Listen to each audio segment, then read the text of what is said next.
Olá amigos, sejam bem-vindos a mais uma história e bem-vindos a nosso canal. Para os que me acompanham, sempre vos agradeço muito por nos acompanhar, por vuestro carinho, vuestros comentários, por compartilhar nossas histórias. Já? Para os que acabam de chegar, eu generalmente publico 2 histórias à semana em espanhol, lunes e viernes, e 2 histórias em português também, todos os miércoles e sábados. Já? Sigam no nosso canal, são histórias super interessantes, que del dia a dia, de amor, de desamor, todo de um pouco. Já, hoje em dia, a história que os trago é a história de Montse, que vive em Córdoba, Argentina, e ao título da história de hoje em dia é Todo o que eu queria saber ao respeito do amor se desmoronou. Vamos chamar ao banner e já volvemos para a história.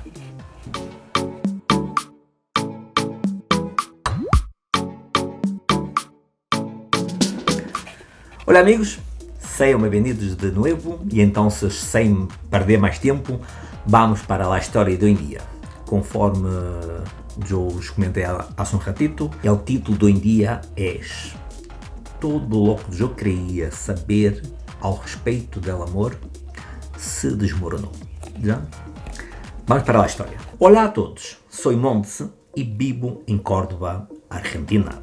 Desde niña sempre tive uma atitude que era dirigida a minhas metas, me concentrava para trabalhar e lograr o que eu queria. Tinha muita disciplina, era muito obediente, tierna e delicada. Meu trabalho de leitura e escritura era excelente. Quando não entendia algo, era curiosa e todos os mandatos perguntava. Me diziam que me caracterizava a falta de cumplicidade com meus companheiros ou companheiras. É dizer, tinha uma tendência a ser muito sincera. Os niños, quando são sinceros, têm tendência a afastar ou a separar os companheiros, certo? Era uma delicada, e tenho, todavia, muito cuidado com a minha imagem personal e que esta sempre fuera adequada aos momentos e às circunstâncias. Ou seja, resumindo, em 2 palavras, minha educação foi algo conservador. Me casei com meu pololo da adolescência quando tinha 22 anos. Estávamos em la universidade, ele estudando medicina e eu enfermaria. E levávamos já 7 anos de pololeio. Em nossas mentes jovens e aún fortemente determinadas por um conservadorismo familiar, não havia razão alguma para não casarmos. Habíamos sido os pololos eternos que já todos conheciam e aprovavam, e consolidar a relação, que para nós outros era casarmos, era o passo seguinte mais lógico. Não pensámos em esse minuto que existiam outras opções e que não era necessário ceder frente à pressão dos demais. Em todo caso, não havia sentido em pensar um projeto de vida juntos e decidimos fazê-lo. Incluso logo de que uma de minhas amigas me perguntara se estava segura de querer casar-me em essa etapa universitária. Aquela vez lo dudei, pero não veia outra alternativa e me entreguei ao que eu pensava que já estava prescrito para mim. Assim passei a estar casada com a primeira e única persona com a que havia tenido uma relação sexual. Os primeiros anos de matrimônio foram de muitas emoções, de altos e baixos, como todos os matrimônios, me imagino. A ratos me questionei se não havíamos precipitado, se devíamos haver provado outras coisas e se havíamos feito o correto. Veia como os anos universitários iam passando e eu, que estava aparentando contenta com minha vida, já tão armada, me sentia cada vez mais ahogada. Me imagino que ele também. Se durante nosso pololeio habíamos hablado de todo, os anos casados se volveram silenciosos e solitários. Estávamos juntos, em la mesma pieza incluso, pero os anos se foram passando e não compartíamos realmente. Ele hacía o suyo e eu hacía o mío. Pero nenhum dos dois se atrevia a terminar algo entre nós outros por medo de romper esse dito contrato hecho por nuestras famílias e por la sociedade. Por medo de quedar mal. Por medo de assumir que quizás nos habíamos equivocado. Possivelmente. E assim passamos mais de 10 anos. O ano passado, finalmente me inteirei de algo que me decepcionou muito. De essas coisas que generam quiebre e que é quase impossível reparar. E a persona com a que havia compartido quase toda a minha vida, desde os 15, passou a ser um total desconhecido. Todo o que eu queria saber de mim, de ele, de nossa relação, se desmoronou frente a meus olhos. E não soube que fazer, como tratá-lo. Aqueles que haviam sido meus pilares se derrumbaram e não encontrava como sostener. Estuve 8 meses passando muito mal, imersa em uma tristeza profunda, pensando que não seria capaz de seguir com minha vida, porque de repente me haviam sacado todo o que eu conhecia como certo e todo o que me havia somado com suma tranquilidade. Pero, ele não veio no mês, minha amiga vim na minha casa e me perguntou com alguma tranquilidade: que vamos a ser? Que me disses que seguimos melhorando? Te acompanho hasta que seja necessário. Pero te propongo que empecemos de a pouquito a ver a parte buena da coisa. Agora puedes conhecer-te sola. E não há nada mais maravilhoso que isso. A maneira com que me lo planteou isso, que a proposta sonara tentadora. Lá mirei e lá abracei. Decidi tomar sua segunda proposta. E desde aí em diante cambiei o switch. Me di conta que hasta então não me conhecia realmente. Só conhecia um lado meu e que además havia estado em função de outro durante muitos anos. Já não havia e não estava em esse outro. Por lo tanto, e tampouco estava o que já era eu.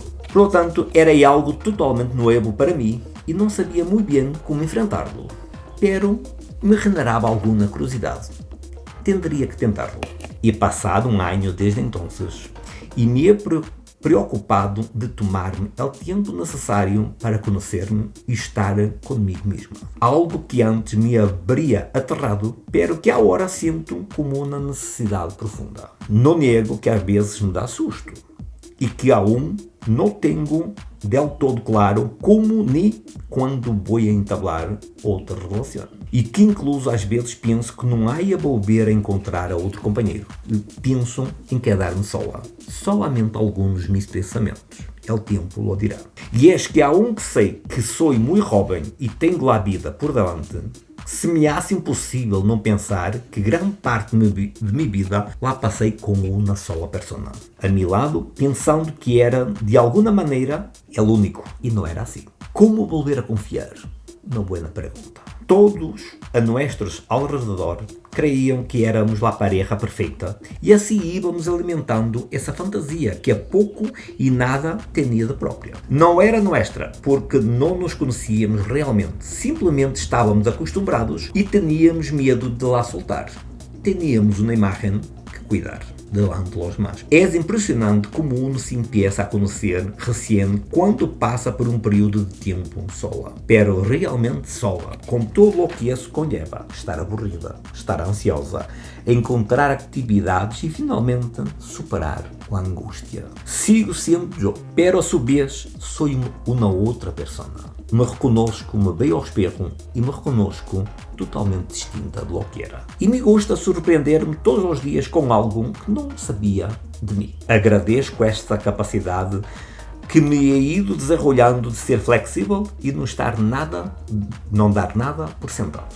Porque eu pensava que era de tal forma, pero agora me dou conta que em outro contexto sou de outra maneira totalmente diferente.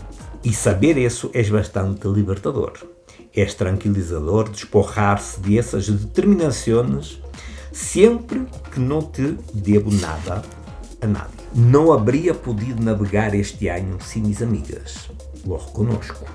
He passado de la pena de la angústia e de la angústia de la paz. E la angústia a la paz, perdão. Por vezes, creio que a garganta seca. Volvemos. Pero de todas formas, elas han vivido cada uma dessas etapas comigo desde lo mais banal, como quando pensei que já não sabia relacionar-me com homens e lhes disse que já nada me ia a pescar porque me havia vuelto muito torto em lo social, a todas as noites que melhorei desolada por não saber a que aferrar-me. Por todo o que eu conhecia se havia esfumado. Pero ellas, insistentes, aún passando por seus próprios processos, estiveram aí, sempre, ensinando-me entre risas, a rotear de estes tempos de Tinder e reforçando a ideia de que aún que me sinta desporrada do logo conhecido, sigam aí para mim. Cada vez que empieço a sentir mal e cada vez que se me cruzam essas ideias loucas, respiro e me digo que por agora eu sou minha melhor companheira.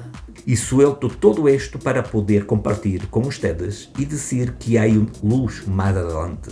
Estou segura que há mais pessoas como eu e quero que sepam que há esperança. Monte. Amigos e amigas, é um relato de um quebro, de um rompimento entre duas pessoas.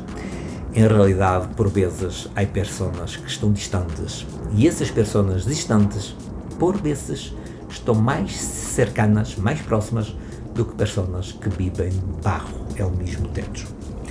E do comento porque há parejas que solamente são parejas para o exterior. Em seu interior, em sua intimidade, não têm nada de parejas, não comunicam, não sabem, ou sabem algo uno del outro, ou sabem pouco uno del outro. E por vezes as amigas, os amigos, sabem muito mais dessas ditas pessoas que as próprias parejas. Então, os recomendo, ou então me nota como sempre, lo hago ao final de cada história, cuidem de estas parejas, cuidem de estas relações e namorem-se todos os dias, conozco muito bem a persona que ustedes são e a persona que vive com ustedes. É de suma importância que isto passe. Já? Espero que os haya gostado esta história, que esteja bem, desfrutem muito deste vídeo, desta história, compartam com vossos amigos e os desejo muitos beijos, sejam felizes e até o próximo vídeo. Beijos, tchau!